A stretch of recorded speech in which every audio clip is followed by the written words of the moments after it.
রাজকুমারী, আপনার জন্যই আমার এই অবস্থা। এই অভিশাপ থেকে কবে মুক্তি পাবেন আপনি? আমারও যে পরিবারের কাছে যেতে মন চায়। চিন্তা করো না মৌরানী, একদিন ঠিক আমাদেরকে কেউ না কেউ সাহায্য করতে আসবে।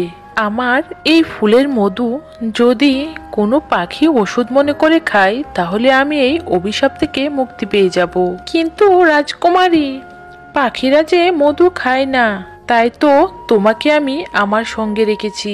তুমি জঙ্গলে গিয়ে দেখবে কোনো পাখির যদি অসুস্থ থাকে, তাহলে তাকে তুমি আমার এই ফুলের কথা বলবে। সে যদি এই ফুলের মধু খায়, তাহলে আমিও তুমি মুক্তি পেয়ে যাব। আর তোমার কথা তারা বিশ্বাস করবে, কারণ তুমি ফুলের মধুর রাজা। মৌরানী জঙ্গলে জঙ্গলে ঘুরতে লাগলো ও অসুস্থ পাখিদের খোঁজ করতে লাগলো। তখন সে একটা টুনির দেখা পায় ও সে টুনিকে জিজ্ঞেস করলো, কি ব্যাপার টুনি, তোমার কি হয়েছে? আমি উড়তে গিয়ে পড়ে গেছি। আমার ডানা ছোট, তাই আমি উড়তে পারি না। উপর থেকে পড়ে আমার একটি ডানা ভেঙে গেছে। তোমার ডানা বড় করতে চাইলে আমার সাথে চলো।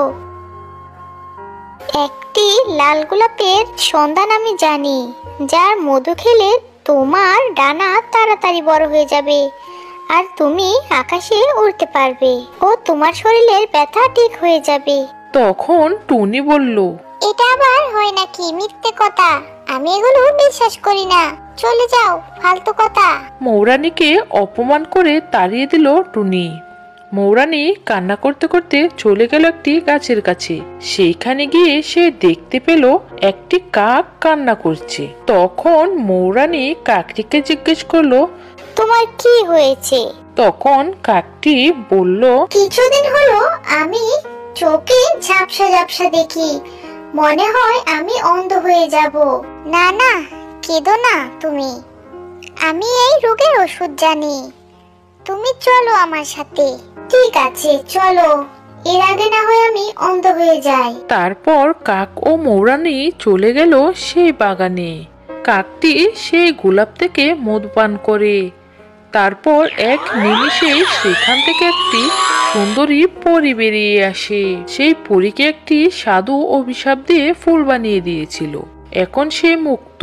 তারপর পরী তার জাদু দিয়ে কাকের চোখও ভালো করে দেয়। তে সবাই খুশি হয়ে যায় ও সবাই তাদের পরিবারের কাছে ফিরে যায়। বন্ধুরা, আমাদের এই গল্পটি ভালো লেগে থাকলে আমাদের চ্যানেলটিকে অবশ্যই একটি লাইক করে সাবস্ক্রাইব করে পাশে থাকবেন।